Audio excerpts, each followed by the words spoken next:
एक बार की बात है, हीरा अपने दोस्त के साथ देर रात घर लौट रहा होता है। तभी रास्ते में एक बरगद का पेड़ आता है। उस पेड़ के नीचे एक 100 रुपए का नोट पड़ा होता है। उसे देखकर हीरा खुश हो जाता है।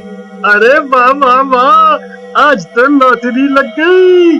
रामू भाई, वो देखो 100 रुपए का नोट। फिर हीरा वो पैसे उठा लेता है। तभी उन्हें पेड़ में से अजीब सी आवाज आती है। फिर वो जैसे ही ऊपर की ओर देखता है तो उन्हें पेड़ पर एक 2000 का नोट लगा हुआ दिखाई देता है। अरे रामू, वो देख, इस पेड़ पर तो 2000 का नोट लगा हुआ है। मुझे तो यकीन ही नहीं होता भाई। भाई, क्या पता ये पेड़ सच में पैसे देने वाला पेड़ हो। एक काम करो, तुम जल्दी से पेड़ पर चढ़ जाओ और वो नोट तोड़ कर ले आओ। फिर वो 2000 का नोट तोड़ने के लिए पेड़ पर चढ़ जाता है और कुछ ही देर में वो नोट तोड़ लेता है।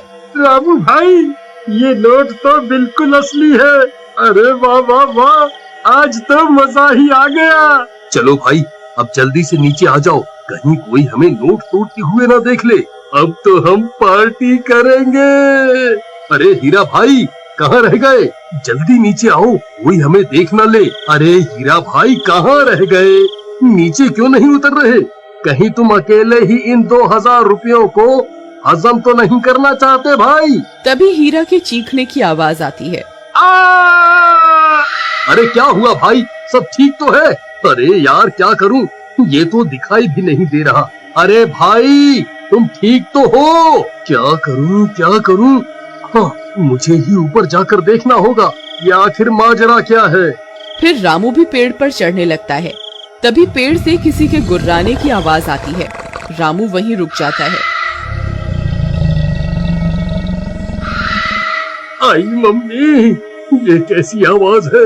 अरे कमबख्त हीरा, ये कैसी डरावनी आवाजें निकाल रहा है। मुझे पता है, तू अकेला ही इन 2000 रुपयों को हजम करना चाहता है। आई मम्मी, कौन है भाई? अरे हीरा, तेरा नाश मिटे कमबख्त। तुझे क्या लगता है तू मुझे यूं डरा कर 2000 रुपए हजम कर जाएगा? मैं अपने हिस्से के पैसे नहीं छोड़ूंगा। हाँ। फिर डर के मारे रामू वहाँ से भाग जाता है। अरे मर गया रे, भागो रे। सुबह होने पर रामू सीधा हीरा के घर हिस्से के पैसे लेने पहुँच जाता है। ए हीरा, दरवाजा खोल, मैं अपने हिस्से के पैसे लेने आ गया। चल जल्दी मेरे पैसे निकाल। फिर हीरा की पत्नी दरवाजा खोलती है। रामू भैया, आप? अच्छा हुआ आप आ गए। ये कल रात से घर पर नहीं लौटे। मुझे बहुत फिक्र हो रही है, आप कुछ कीजिए ना।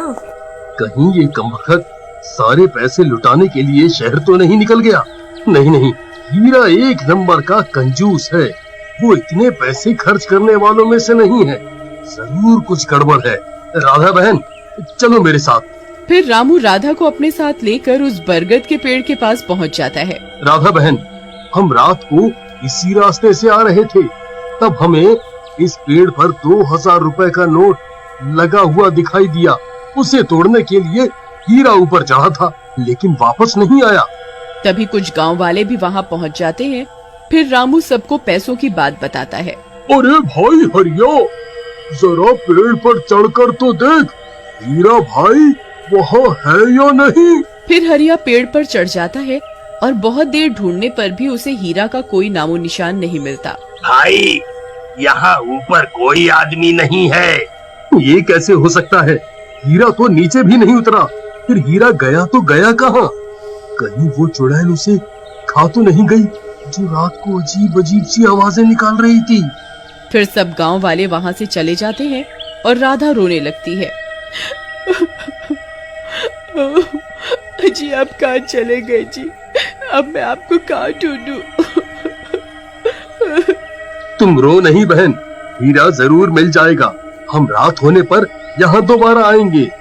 फिर वे दोनों भी वहाँ से चले जाते हैं। आपके लिए एक सवाल था, आप पूछो ना। आपकी एज कितनी है? 20 साल। दिन का कितना कमाते हो? 5000। अरे वाह, और महीने का? 6 लाख रुपए। अरे बाप रे, ऐसे काम क्या करते हो? झूठ बोलता हूँ।